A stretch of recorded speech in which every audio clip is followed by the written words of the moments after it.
we fear feedback. When I'm teaching in classes and somebody, and I've said this before, like I've had this happen so many times. An actor's just in it, man. Like they're in it and they've let go of everything and for the most part, and they're in this great place. And I see that they're like right at this line, this wall that they come up to that I just need to push them over, and they'll like have this massive breakthrough, which will take them to a whole new level in their work. And it's like, once you go over that wall, you can't really go back because now you've expanded. And I'll sit there and I'll see if they're going to like step over that line themselves, and they don't, but they're like right there and they're teetering. And I go in there to just push them over, and I'll just gently like lean on and be like, and I'm going to go in and say, all right, just take a breath, or just say this or whatever.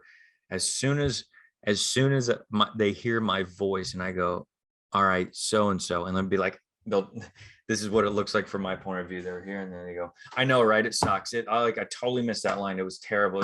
And they just go into this self-deprecating, and all the momentum that they had is gone.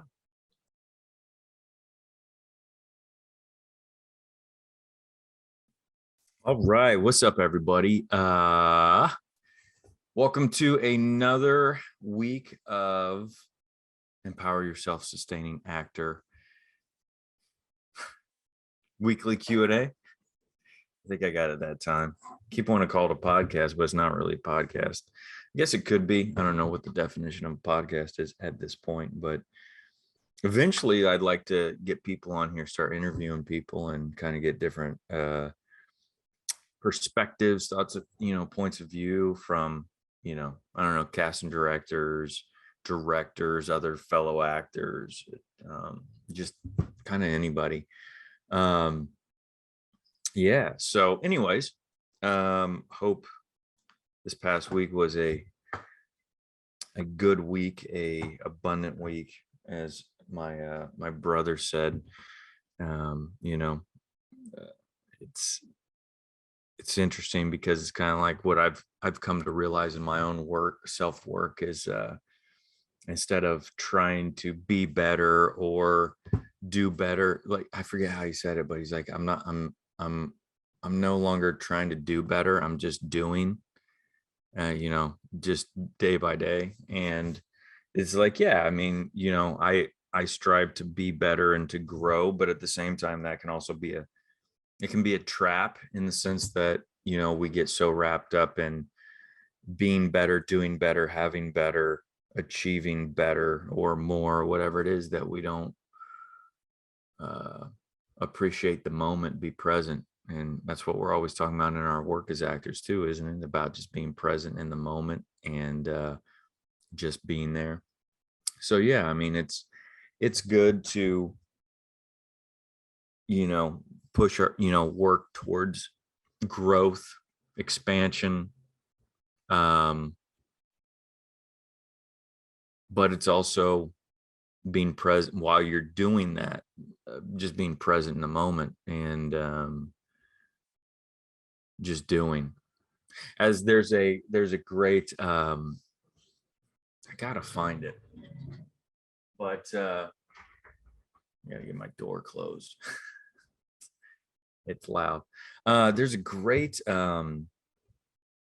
lecture. Hopefully I remember to put it in the show notes below the video, but there's a great it's a collection of lectures with some music, like some chill step underneath it. But this monk talks about, hang on, can you close the front door, please? This monk talks about when he was studying, when he was a young monk, studying to be a monk in the Thai jungle. And what was it? So, the eldest monk told them there's a big pile of dirt, told them to move the pile of dirt to a different location in their camp there. And so they started to, all the young monks got together with wheelbarrows and started moving it. And it took them 3 days, and he's like, in the hot Thai jungle in the summertime. He said it took them 3 days to move it. By the time they moved it, the eldest monk who had told him to do it had gone into town for something. And when they finished, the second in charge told them, actually, it really needs to be over here. It's better over here now that I see it.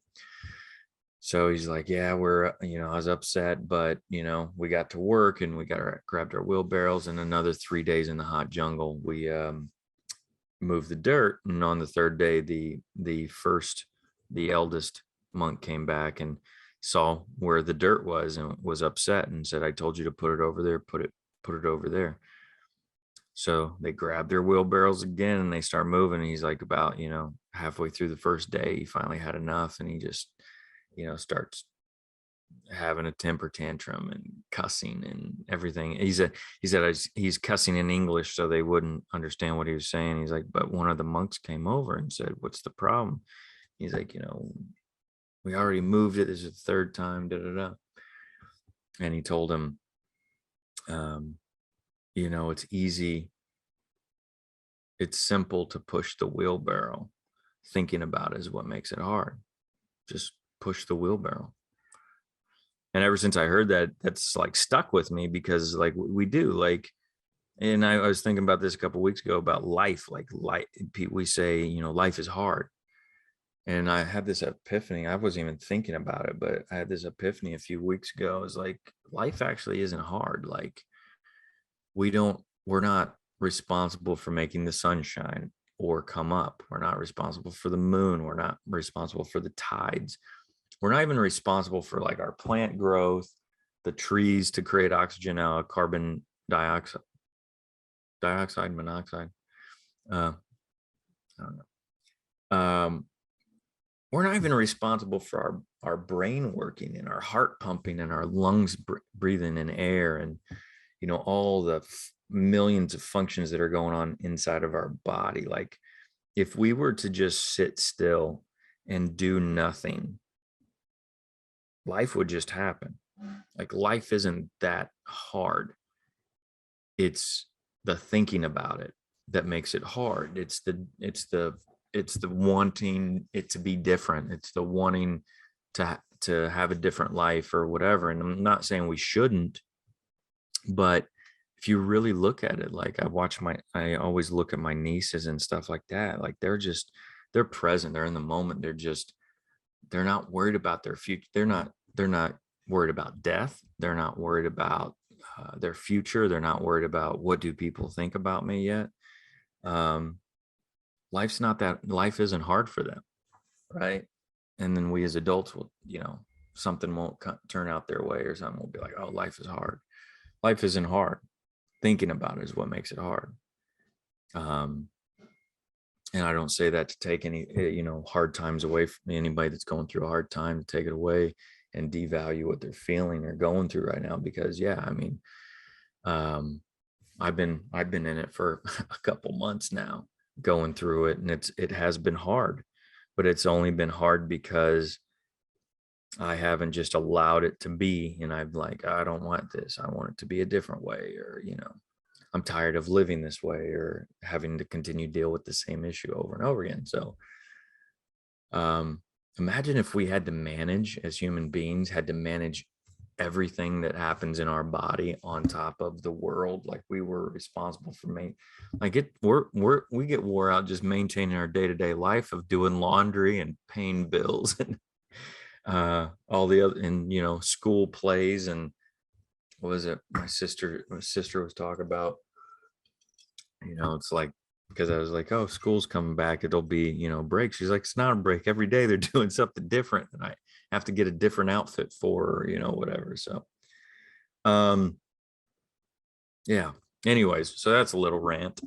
So I want to share with you a couple things with the community that I came across. Well, one of them is something that I've been working on over the past couple months, which is why I've kind of been in a downward spiral, because I've been working on and releasing a lot of childhood trauma, programming, limited belief programming, things like that. And I've said it in the past, I didn't want to talk about it until I kind of like worked through it a little bit more. But I feel like, you know, I can share a little bit of it now, and I'll come back to this again in the future to discuss. But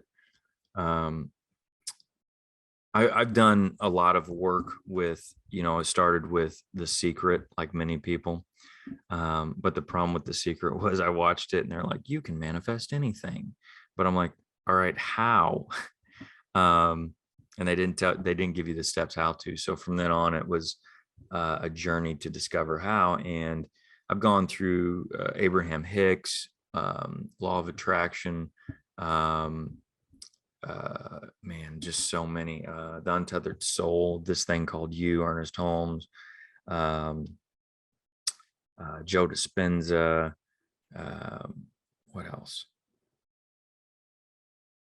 John Assaraf, just so many, and they've all been oh yeah, Conversation with God, which is a great one. I want to revisit that just because there's so much interesting perspectives on that. There's 3 books to that. Yeah, I mean, there's just so many. You see some of them. I've given a lot away because I love books, but at the same time, I like to move them forward as well too. But anyways, but recently, or Kyle Cease is another one who I'm still working with, but I've kind of moved on because I got to a place where I realized like I'm doing all the work, but I'm still not getting the results I want at the level I want. And I've known for quite a few years that it comes down to shifting your mindset, down to getting into your subconscious and reprogramming the subconscious, because no matter how much you do, my hummingbird buddy's here. He comes every day and hangs out on this piece of art, like this wire art my mom gave me. But anyways, I digress. But yeah, getting into the subconscious, because it's like no matter how much consciously you sit there and go, I'm a movie star or whatever, like that does help you to a point of like, I'm wealthy, I'm happy and all that. But if subconsciously your programming is opposite of that, until you reprogram that, you're going to get the same results, because the subconscious mind is what runs, is like that. Like we don't have to maintain, like I was talking about at the beginning of this, like we don't have to maintain. So I explain it like if you you turn on your computer, and every time you turn on your computer, it opens up, say Photoshop, it opens up Photoshop every time automatically, and you don't want it to. Well, you could sit there and close Photoshop and you can scream at the computer and say, stop opening Photoshop. My computer doesn't open Photoshop. My computer doesn't open Photoshop. Or you could ignore it and just be like, whatever, it's not a big deal, but it's still going to open Photoshop. If you want it to stop opening Photoshop, you have to go into the operating system and reprogram the computer and say, and tell it not to turn on Photoshop. And then every time after that, you turn on the computer, Photoshop doesn't turn on. It's the same thing with your subconscious. So I came across someone through a friend that works, and she started as an actor. Sorry. That wasn't an earthquake. That was me bumping the camera. Those of you might be concerned because I'm in Los Angeles. She started as an actor, and then she discovered that her passion wasn't acting, but was actually holistic foods, raw foods, things like that, which then led her to creating help designing a company, programs products in and around reprogram subconscious. If you listen to her story, it's I'm sure a lot of people can relate to it, because she was she came from a broken home, with little money. Actually, they're, poor, young parents. She moved out here to pursue her dreams. She was a waitress at, the comedy store, and, all kinds of stuff like that. And she has, and, wanted to be an actor. And it wasn't that she didn't, she gave up on her dream. She just realized the it wasn't her real dream. Her real dream was, that her pursuing that initial dream led her to her now current passion and dream, which is helping people achieve the best lives. And she does that through subconscious reprogramming. So that's what I started. And I don't like to endorse things that I haven't personally tried out. A lot of people, I think I've said this before, a lot of people reach out to me and be like, hey man, will you tell your students, your community about this? And I'm like, no, not until I try it out. Like, I'm not, they're they value my opinion. They look to me for guidance. I'm not just going to endorse something because for whatever reason. So I've been doing it for a couple months now, and I was hesitant to share it because I didn't want to just be like excited and be like, hey, this seems to be the thing. And I've a lot has changed within me in a short period of time. It's the most results I've gotten out of a process like this in the shortest period of time. But it's also, I've put the most effort into it because there's not a lot of work. But it does take focused time and energy and putting it in. I like to default, as I think most of us do, to the path of least resistance, which doesn't always yield us the highest results. So I put the work in, and it's really just journaling and doing it consistently.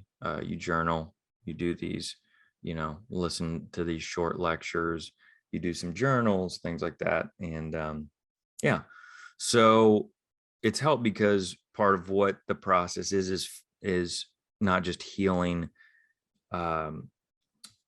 childhood trauma and limited beliefs, but it's also finding your authentic code. And she helps you find the four categories, or is the categories the word? Yeah, I guess categories is the word. To then base your life decisions off of. And it's basically what are most important to you. And if you honor those, you then start getting results on top of the reprogram. And what I found was mine was security and freedom as one, creativity, expansion, and health. And when I looked at what I was doing in my life, I was only working on security and expansion, but I wasn't fulfilling creativity. I was neglecting my creativity and my health. And so when I started doing that, I stopped, and I committed to stop doing the things that did not fall in one of those four categories. And I started doing things that fulfilled my creative and my health, which was literally just in the past week. A lot has shifted. So I started committing to rewriting this pilot that I wrote like 4 years ago, but it was very rough, very juvenile. I don't know if that's the word, but it's a very young writer type, like is one of the first TV pilots I ever wrote. And I, didn't really put a lot of effort into it. It was kind of more of a vomit, and I walked away from it. And then I got my intuition told me to go back to it. So I did. And it's been, man, like it's been pouring, like it's literally like I was talking the other day about it, about how it's the characters just are talking. Like I'm not even like coming up with anything. The characters are just talking, and I'm like the courtroom stenographer, just trying to keep up with them as they tell their story. So it's very cool. It's something I haven't experienced in a long time in my writing, but it's not something I've ever experienced at the level it's happening. So and on top of that, I started working out again, and literally as soon as I started working out every day consistently and prioritizing my creative over making money or other stuff, um, things started to shift very quickly. I feel better. I feel excited. I feel excited about doing things again, but also opportunities are showing up. Opportunities that haven't shown up, opportunities that actually were there the whole time. Like my sister and I were talking, and she mentioned something that sparked an idea, and I was like, oh, I never thought of that. That's definitely, it's something I've been doing for 20 years. She's like, there it was just in passing that she mentioned this thing, and I was like, that's what I do. And she's like, yeah, you should check it out. So yeah, so all these new forms of creativity and money are showing up, which is interesting. So which is what I've been calling in, is making a full-time living doing my creative, which I haven't done in a while, just because of all that's been going on in the world. So it's exciting. So I want to share those things. Also, a podcast that I came across, a real podcast where I guess what I think a podcast is by definition, but there's a fellow actor, Michael Rosenbaum, which I do know of. I've seen his work and stuff. I didn't know him by name, but he played Lex Luthor on Smallville. And he's been in a lot of stuff. And he's actually from Indiana as well, Evansville, which is more like Kentucky, but I'll still claim it because we're both from Indiana. But he has a podcast he's been doing, I think, since just before COVID, but at least for a couple of years. But he's been in the industry for a while and worked with a lot of great people, and he's utilized those relationships to bring people in and talk. It's called Inside of You with Michael Rosenbaum. And one thing I love, I haven't really gotten into the podcast on this topic, but one of the main focuses for him is to discuss mental health and therapy and things like that. He's a big advocate for that. But I've only gotten like 2 or 3 episodes in, because they're like an hour and a half long, but he brings on some great people that, younger, talented, younger people and older people from a couple generations that have been doing it for a while. And it's just really good, interesting conversations, kind of like what I like to have when I'm talking to fellow artists. So if you get a chance, check that out. He's got some great ones. I just watched one with Kiefer Sutherland and Jason Patrick, which is really good. Michael Rooker, who probably knows Yondu from Guardians of the Galaxy, but he's been around for years, man. He's one of my favorites.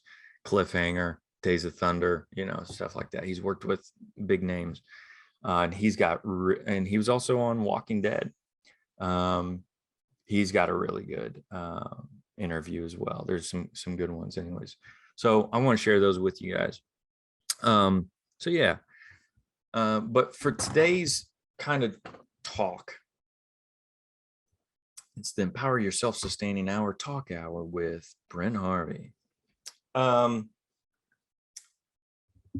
This is something I've actually been wanting to talk about for a while, and I was looking at my list and I was like, that feels like it, a good one, because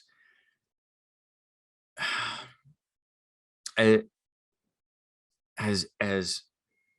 creatives, as artists, I find most of us are very insecure and vulnerable to feedback, because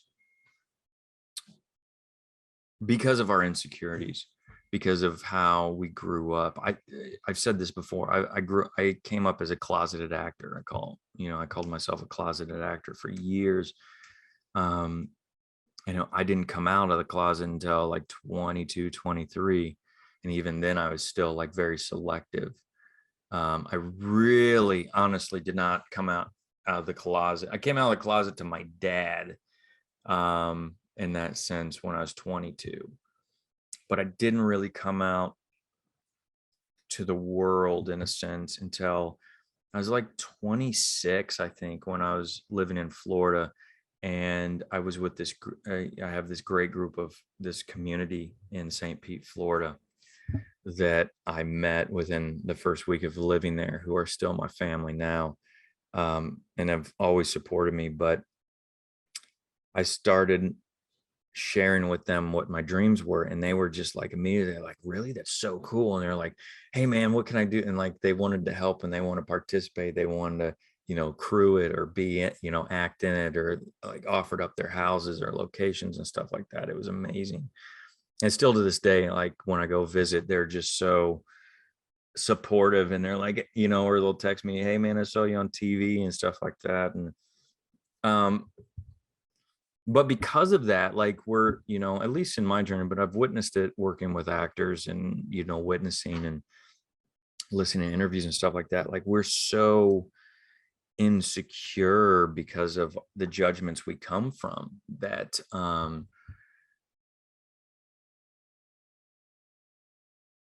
we fear feedback. When I'm teaching in classes, and somebody, and I've said this before, like I've had this happen so many times. An actor's just in it, man. Like they're in it, and they've let go of everything, and for the most part, and they're in this great place. And I see that they're like right at this line, this wall that they come up to, that I just need to push them over, and they'll like have this massive breakthrough, which will take them to a whole new level in their work. And it's like, once you go over that wall, you can't really go back, because now you've expanded. And I'll sit there and I'll see if they're going to like step over that line themselves, and they don't, but they're like right there and they're teetering. And I go in there to just push them over, and I'll just gently like lean on and be like, and I'm going to go in and say, all right, just take a breath, or just say this or whatever. As soon as they hear my voice and I go, all right, so and so, and then be like, this is what it looks like from my point of view. They're here, and then they go, I know, right? It sucks. I totally missed that line. It was terrible. And they just go into this self-deprecate, and all the momentum that they had is gone. They start apologizing for themselves. That's why you really have to watch the Michael Rooker interview on Inside of You, because he's the ultimate. He's like, I don't give a shit. Like he doesn't give a shit. He doesn't worry about failing. He doesn't worry about not getting it right. He's like, hey man, you just go do the best you can. And he's very confident in himself, but he also knows he's not always going to get it. But he's just like, hey man, we're just doing the best we can, type thing. But I have to tell actors this all the time: feedback is not failure. Like I sit there and I'll be like, all right, like try it like this.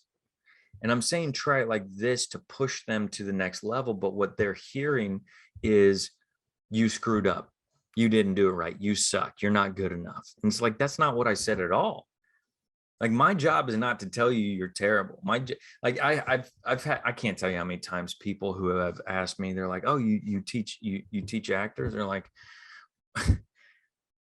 what do you do with an actor that just sucks, that you can't teach? And I'm like, I've never come across an actor that I can't teach, except for someone who doesn't allow me to teach them, in the sense of like, yeah, there's people who are not good actors because they're beginners, because they're insecure, because they're unsure, because they don't know what they don't have a technique, a foundation. They don't have, these things that help you to become a better actor. But if they're willing to take guidance and take leaps of faith and be vulnerable and do things that scare them, I mean, they can be a great actor. I mean, we're all actors. Think about that. Like, we've all been actors our entire lives. Like, when we were kids, our imagination, we would come up with things. We would play, like, whether it was Playhouse or Army Men or whatever, the games were. We were, as kids, we were using we're acting. It's only as we get older that we sit there and go, oh, this is, I'm an adult. This is acting is this. And it's like, that's not, like, there's only good actors in the world. There's actors who are, when I see bad acting, I see somebody who is playing an idea of what the character is, as opposed to just allowing the character to them to be, basically allow who they are to be the character. Meaning going, look, the way I talk, the way I act, the way I move and everything, that is the character. Or at least my interpretation of, like, if I was a serial killer, if I was a, army person, if I was a, photographer, if I was, whatever it was, this is what it would look like, which is going to look different than if this person over here did it, because they're different than me. So, that's why in film school, like, there were like 10 of us, and they gave all of us the same scene and said, go make your film with this script. And we came back with 10 different films, but the exact same script, because we all saw it differently. So it's the same thing. It's like, so when the bad actors are people who act from their brain in, like, the logical of, I'm going to be angry, or I'm going to be pissed, or this is what it looks like to cry, as opposed to a good actor is someone who just allows and just lets the imagination and the instincts just go, like, however I say this, however I do this is the character, or at least my interpretation of the character. So the only people that to me are bad actors are people who, number one, act from the brain of, like I just explained, and people who think they get, like, it's like, teenagers, especially teenage boys. It's like, I know everything, I've got this figured out, and they're not open to guidance and collaboration, But if somebody shows up willing to take guidance and step forward, even into the uncomfortable and to the fear of it, there's a great actor within all of us. I mean, if we want to get into the Alan Watts part of it, like, we're all playing a role so well that we believe that we are who we are. So there's that. But back to the topic at hand is basically, when a director, casting director, a teacher, whatever is, it comes to you with feedback, and which we don't get a lot of in this business. Unfortunately, we don't, especially when we're just auditioning. We don't get feedback from what worked, what didn't work. But we have this idea, and for many reasons, societally, egotistically, and everything else, that I think we're just brought up in this society that says that we have to produce, and the way to produce is to get the data, the results of what we did, and make adjustments from there. And a lot of times we don't get that.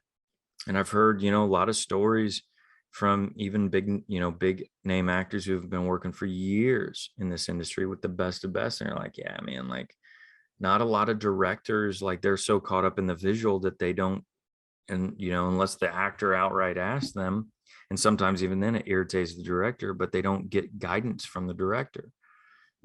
But then when they do, that I had a student who worked with a big name director, and they were filming for a couple of days, and the director didn't give him any direction, any notes. And finally he walked up to him. He's like, hey man, like, am I doing like, how's what I'm doing and everything? He's like, hey man, unless I come up to you and tell you something, you're doing great.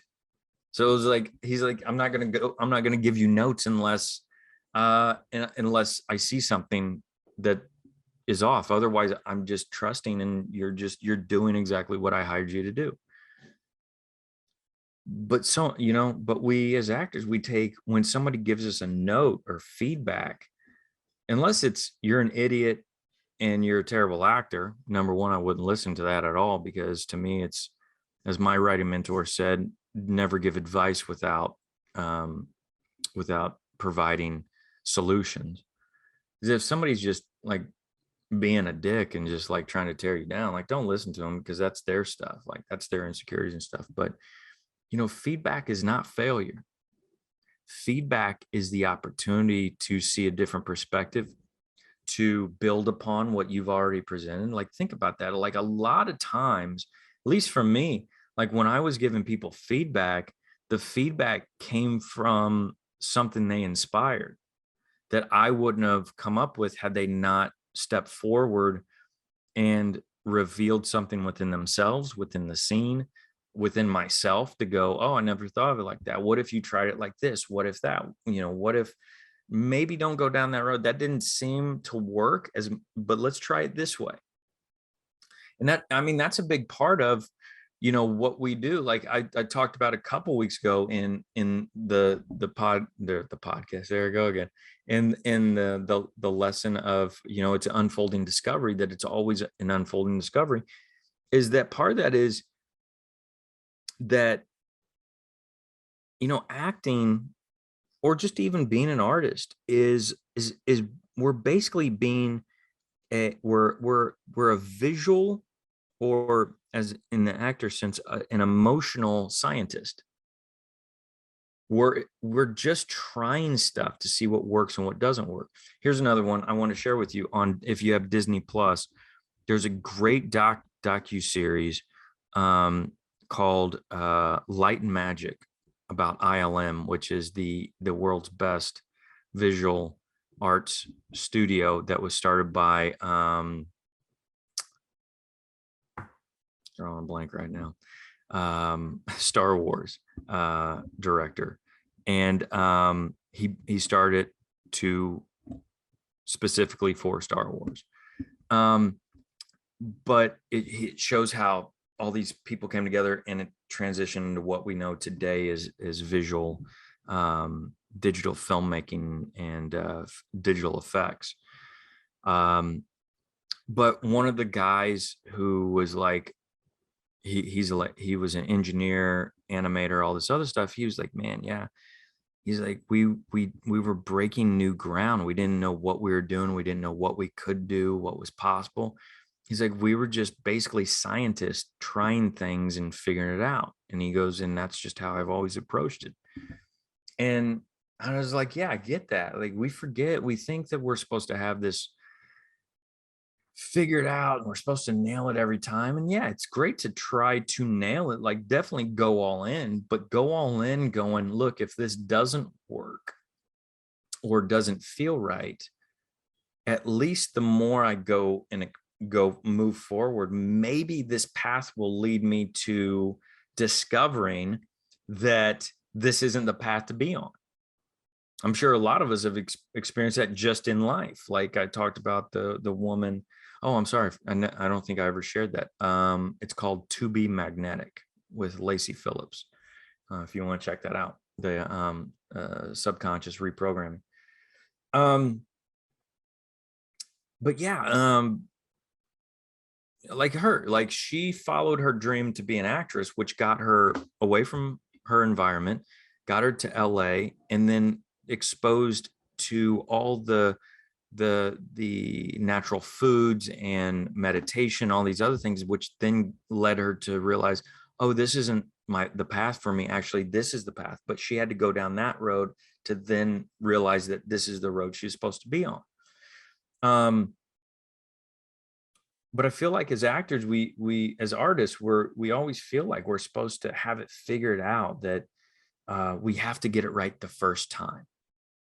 And it's like, we don't. Now that doesn't mean take it for granted and or be lazy and just be like I've seen a majority of actors do, which like showing up to class or showing up to set and everything and just like, well, I'm here now, direct me, guide me.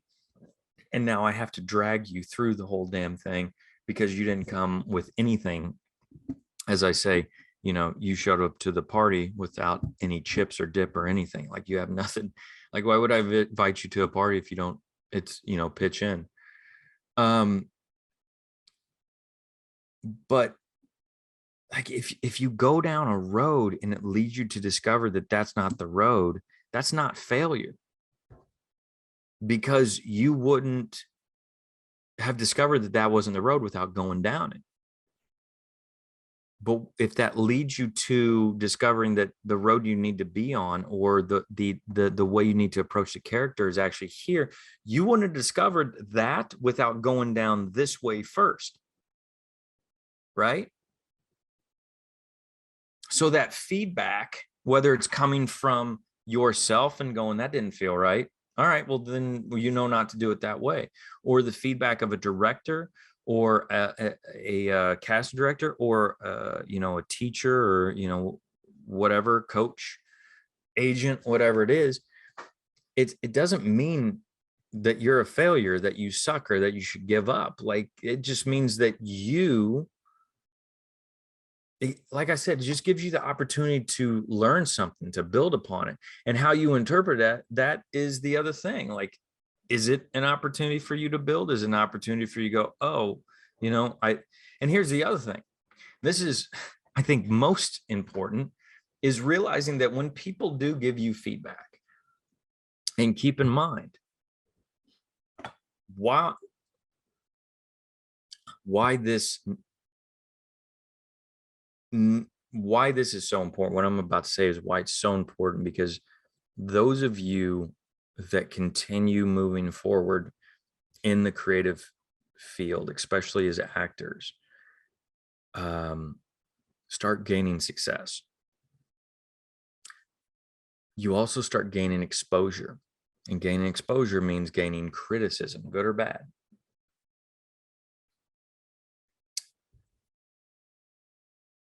And so feedback, keep in mind that who is it that's giving you the feedback? I was talking to somebody recently, and they were talking about a parent who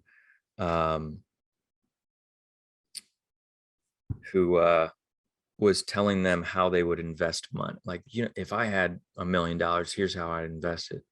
And this person hasn't managed money well, doesn't try to make money, doesn't like try to make $1 million. But then, as this person is educating themselves and on how money works and how investments work and stuff like that, the parent is telling them, here's how I do it. But yet they didn't do it in their life.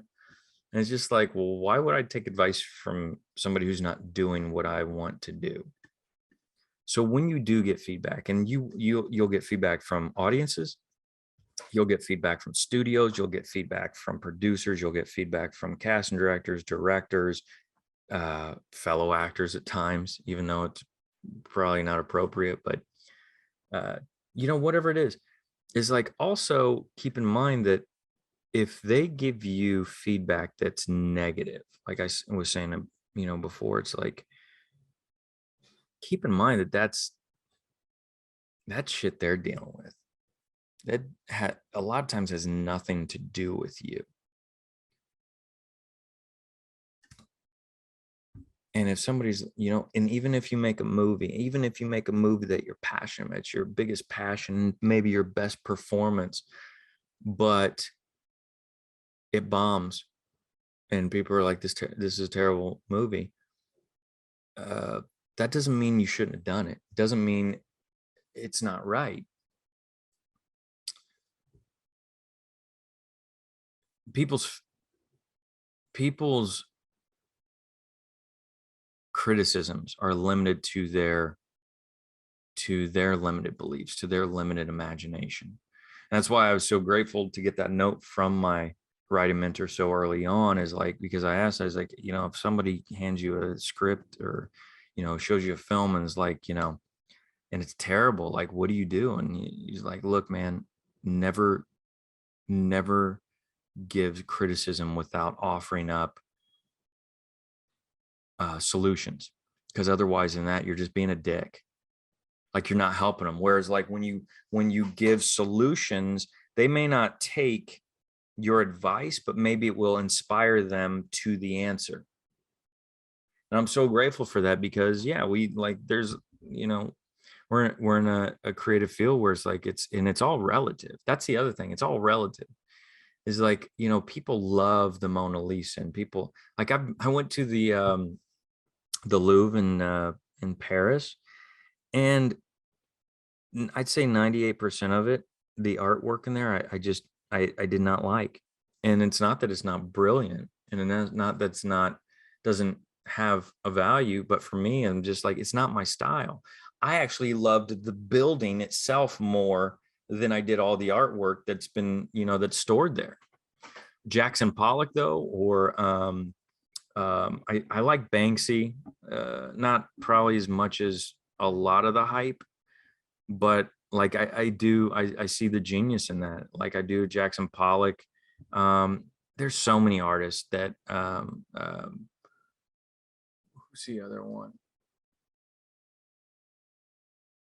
I don't know. There's MC Escher is MC Escher's one. Dali is one of my favorites. But it's funny, like only a period of Dali is my favorite. I went to the Dali Museum in France as well, and I didn't like it. But the Dali Museum, because of the time period that of they host a certain time period of his works. But the one in St. Pete, Florida, where I used to live, I went to, and I love all that stuff. Like I don't, it's in the other room, but I love that. That's where the melting clocks, it's the collage that you have to stand back to see the full image, but it's made up of other, you know, little images. I love that part, that era of Dali. So, but it's interesting because, and if I remember correctly, the Dali in France museum in France is earlier than the Dali that I love. I believe so. I could be wrong, but either way, for him to create the artwork that I love, he had to go through all those other things that I don't love. So it's not that he failed, because other people love that stuff and that's their taste. Oh, here's one. This is one of my favorite artists, and this is Lala Prince, and you got to check his stuff out. He makes the coolest. I'm gonna have him make me a poster for a movie one day and a logo for my company one day. But I mean, look at this Radiohead. That is so friggin' cool. And this Liza Minnelli.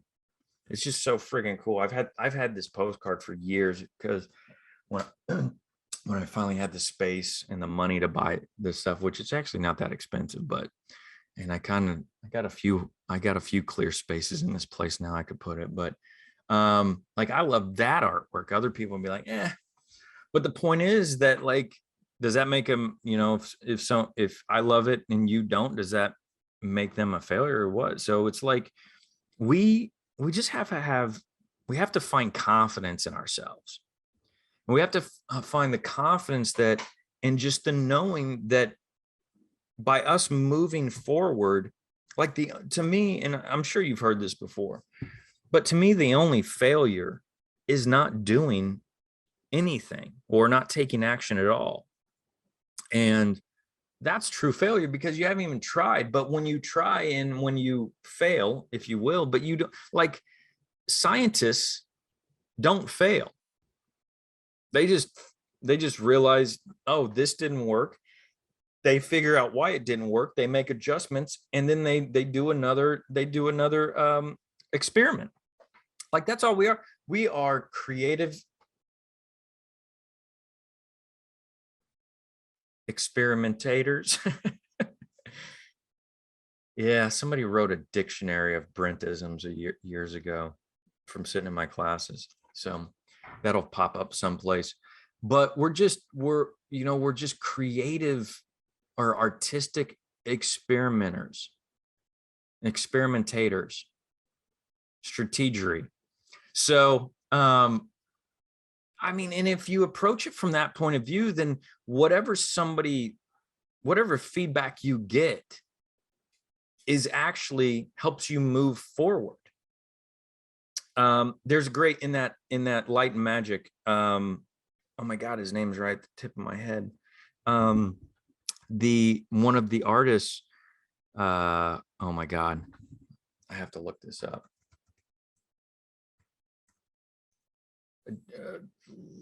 And I can't believe my brain is just fried. It's been a busy week.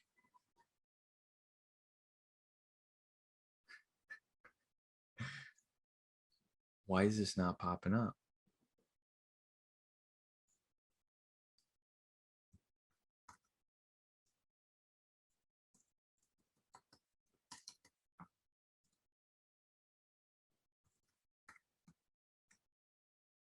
George Lucas. Oh my God.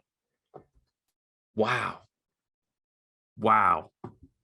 That was a big blank right there. So there was one of the artists, George Lucas, came to him with a problem for I believe it was Empire Strikes Back. Yeah. Opening one of the opening scene to Empire Strikes Back when they're on Hoth, the ice planet. And George Lucas comes to him and he's like, "Hey man, this is what I want to do." And the guy's like, "Oh man, like we'd have to build this massive set for that and it would cost a lot of money." He goes, "Can't be done." And he said George Lucas was like, "Just think about it." He's like, "Yeah, it can't be done." He's like, "Okay, just think about it." He's like, "I mean, we could do it like this, but I mean, it can't be done." He's like, "All right, just think about it." He said he walked off. He goes, as he like within less than 15 minutes, like his subconscious said, here's how to solve the problem. And he solved the problem very cheap, very easily, like with all the tools he already had. He's like, "Oh, if I just do this, this, this." And he says, and he's like, "Man, if he would have just accepted and been like, you're right, it can't be done, never mind, let's just forget it." He goes, it wouldn't have gave him the opportunity to discover the answer. So the whole point is that it's all discovered. Like, this goes back to my other lesson. I shouldn't fall back, but whatever. It is all discovery. But the feedback, the resistance that we find does not mean you failed. Like when somebody stops you and gives you a note, whether it's as a director on set, a coaching class, casting, like that's the other thing.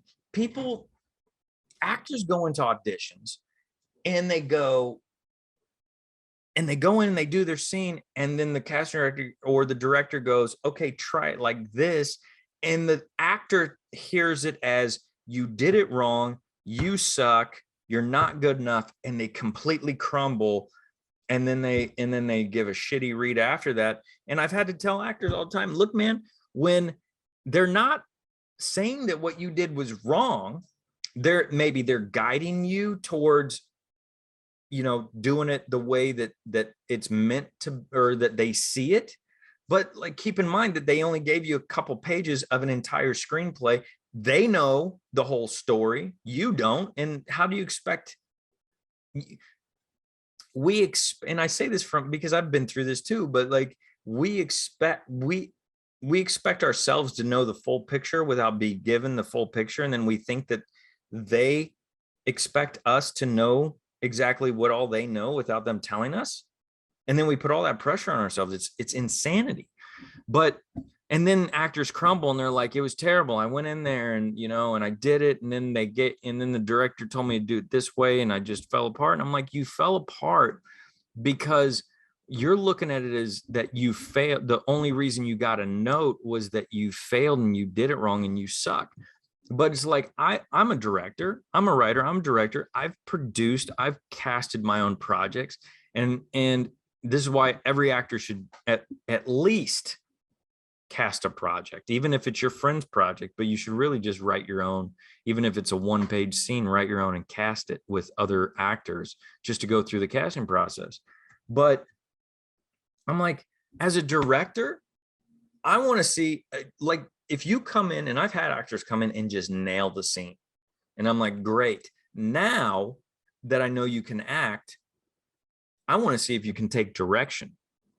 And let me tell you, and I've said this before, there are a lot of actors that are really good at prepping for an audition, but they can't change directions. I had this one actor come in for this film I did years ago, and the line was, "What are you doing?" And she had this very thick accent, and she's like, the line comes up and she goes, "What are you doing?" And I read the rest of the scene. We go da, da, da, and I was like, all right, throw that line away more. It's just just throw it away more. It's not that big of a deal. It's not that aggressive. Okay, we go back, we're reading, and she goes, "What are you doing?" And I'm like, all right, now say it like a joke. She's like, okay. We go back, "What are you doing?" And she kept saying, she continued to approach the scene the same way no matter how drastically I say, do it like you're a serial killer, do it like you're a clown. The way she prepped it was the only way she could do it. And even if she was perfect for the role, I knew that I couldn't hire her, because if we had to change something, if something wasn't working, if a line didn't sound right, if the chemistry between her and the other actor needed a tweak, she wouldn't be able to adjust. And therefore, I would not get a performance that served the product, the production. So consider that there are more things than just you being a terrible actor. Most of the time, it's not that. Like you want to know that you did a shitty job, have them go, "Thanks for coming in." It's like, but even that's not failure, because it's like, again, you never know. Like I went into an audition. They were looking for, they were looking for a certain type of actor. And they called me in, which in hindsight, I don't know why they called me in, because I didn't physically match what they're looking for. And I could tell as soon as I walked in, they looked at me and they're just like, "What the fuck's this guy doing here?" And I read the scene and they said, "Great, thanks for coming in." Like they weren't even really engaged, because they didn't want to put energy towards me, because they knew that I wasn't right for the role. And I walked out and I was like, well, that was a waste of time, in the sense of, like, why would they even call me in if I wasn't even, and I didn't even know this till I actually got this, went into the audition. Otherwise I would have just told my agent, like, unless it was a casting director who I just want to get in front of, but it wasn't.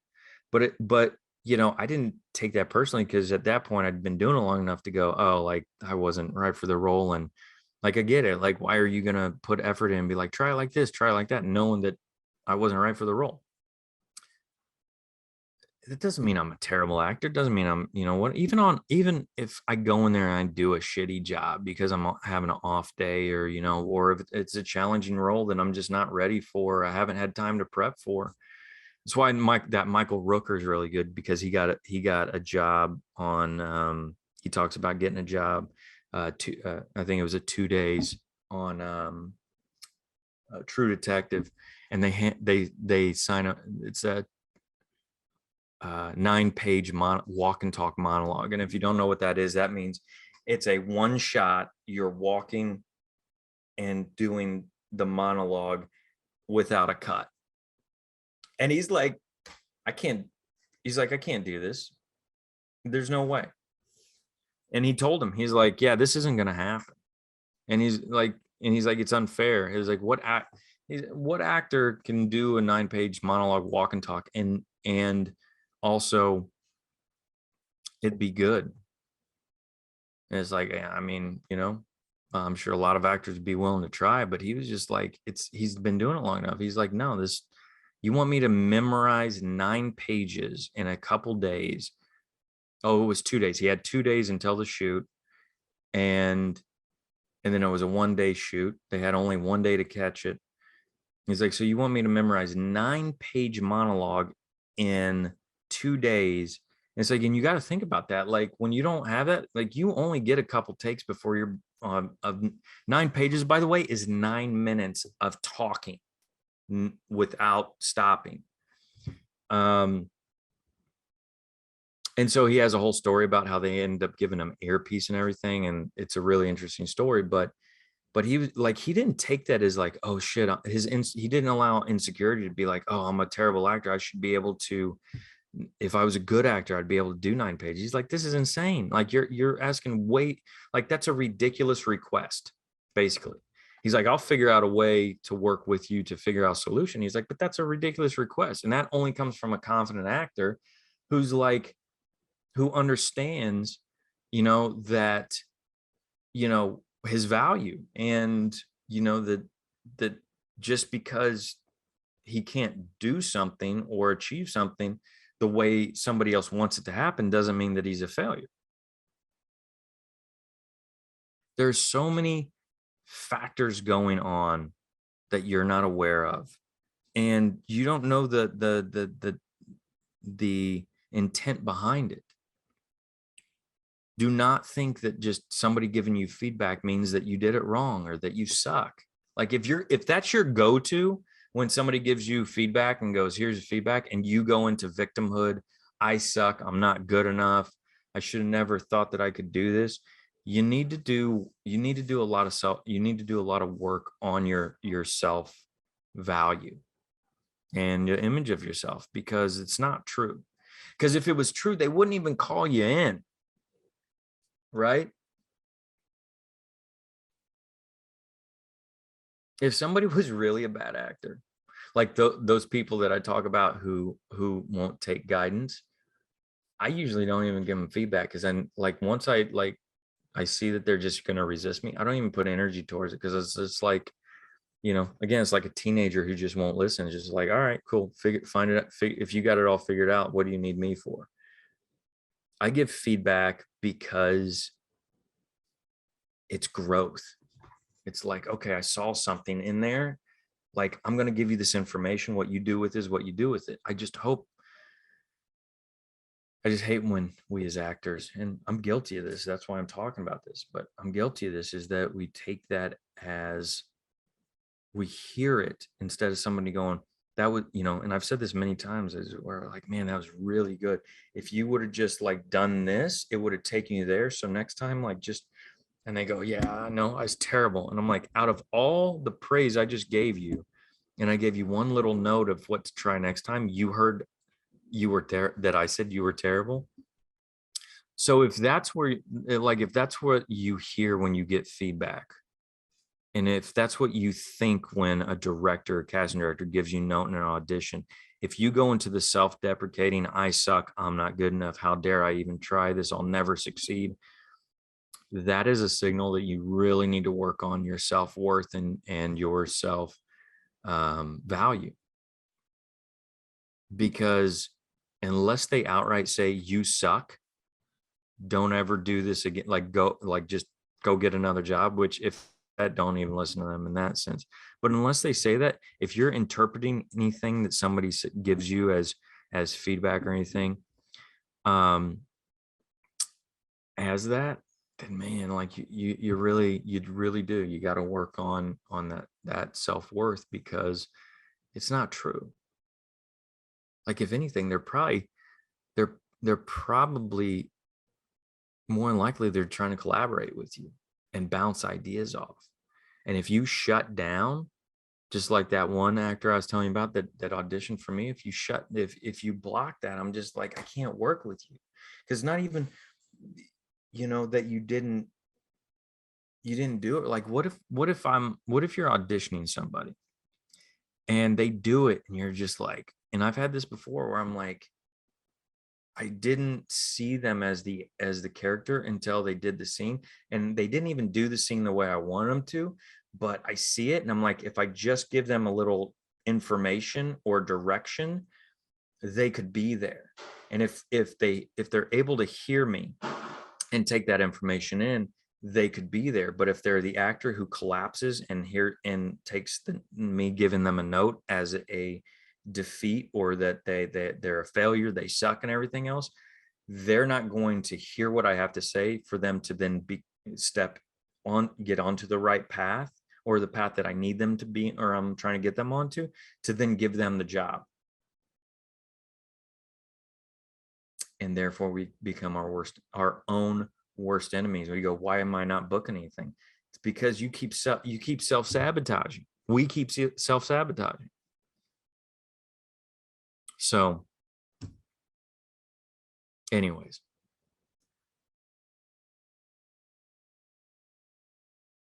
I'm at time now. I don't want to take too much more time up, but yeah. So, I mean, think about that. It's a big one, because it's been one of the most consistent things that I've witnessed in working with actors.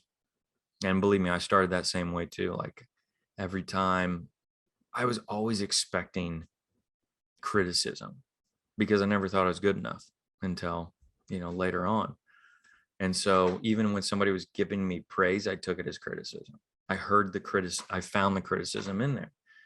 And then being a teacher, working with people, and then every time I'm like giving them a note of, or just even a praise, like they found the criticism, and I'm just like, and they were like, I know I suck. I'm like, it's not what I said at all. But if that's what you believe, I'm not going to convince you otherwise. So hope that gives you some food for thought, gives you something to think about, process over the week. Yeah, take it for what you will, but just know that, whether as an actor, just as a human being, the fact that you showed up, the fact that you're here, makes you worthy enough. And if you don't know that, work on knowing that. Check out all the podcasts and the classes and stuff I told you about. If you have any, questions, feel free to email me at actorshole@gmail.com. Be happy to answer your questions. If there's any topics you want discussed, feel free to reach out. Remember to do this every week, Saturday, 11 a.m. Pacific time.